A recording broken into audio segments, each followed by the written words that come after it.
Hello guys, welcome back to the channel. ఈరోజు recipe వచ్చేసి green Thai curry. So దీనికోసం మనం ముందుగా కొత్తిమీర, పుదీనా, అల్లం వెల్లుల్లి అండ్ 1 లెమన్ అండ్ పచ్చిమిర్చి వీటన్నిటిని మిక్సీ వేసుకొని ఫైన్ పేస్ట్ కింద తయారు చేసుకోండి. దాని తర్వాత మనం ఒక 1 to 2 tablespoons ఆయిల్ వేసుకొని ప్యాన్లో హీట్ అయ్యాక దాల్చిన చెక్క, లవంగం మనకు కావాల్సిన స్పైసెస్ మన టేస్ట్కి తగ్గట్టు యాడ్ చేసుకోవాలి. సో ఈ స్పైసెస్ అన్నీ వేగాక మనం ఏదైతే గ్రీన్ కర్రీ పేస్ట్ చేసి పెట్టుకున్నామో వాటిని ఇందులోకి యాడ్ చేసుకోవాలి.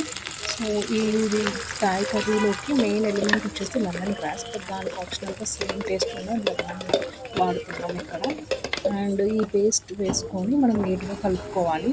సో ఈ పేస్ట్ అంతా కొంచెము ఫ్రై అయ్యే వరకు ఉంచుకోవాలి. సో దట్ ఇది మొత్తం వేగాక రా స్మెల్ అనేది పోయాక మనము మిగతా వెజిటేబుల్స్ మన చాయిస్కి తగ్గట్టు యాడ్ చేసుకోవచ్చు. సో నేను ఇక్కడ మష్రూమ్ తీసుకున్నాను, మష్రూమ్ అండ్ పన్నీర్. సో మన ఇక్కడ చాయిస్ ఆఫ్ వెజిటేబుల్స్ మన ఇష్టము, బట్ నేను కొంచెం హెల్తీ వర్షన్ కోసం మష్రూమ్ని థిన్గా కట్ చేసుకొని ఆ పీసెస్ని యాడ్ చేసుకున్నాను. సో ఈ మష్రూమ్ అంతా వేగే వరకు మనము కాసేపు మూత పెట్టుకొని ఉడికించుకోవాలి కర్రీని.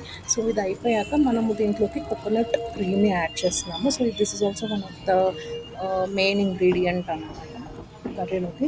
సో థిక్ కోకోనట్ క్రీమ్ అనేది మనం ఇంట్లో తయారు చేసుకోవచ్చు, లేకపోతే టెట్రా ప్యాక్స్ దొరుకుతాయి. సో ఇందులో మనం కొంచెం ఆ కోకోనట్ క్రీమ్ని వేసుకొని నీట్గా మిక్స్ చేసుకొని కాసేపు మూత పెట్టేసి ఉడికించుకోవాలి. దాని తర్వాత టేస్ట్కి తగ్గట్టు సాల్ట్ కూడా యాడ్ చేసుకోవాలి ఫైనల్లో.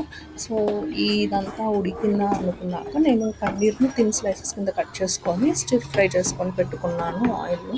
సో ఆ పీసెస్ని మనం లాస్ట్లో యాడ్ చేస్తే కర్రీ ఉన్న ఫ్లేవర్ అంతా పన్నీర్కి పడుతుంది. సో ఇలా ఈజీగా సింపుల్గా వితౌట్ మచ్ ఇంగ్రీడియంట్స్ మనము టేస్టీ థాయ్ కర్రీని తయారు చేసుకోవచ్చు ఇంట్లోనే. So that's it for the day.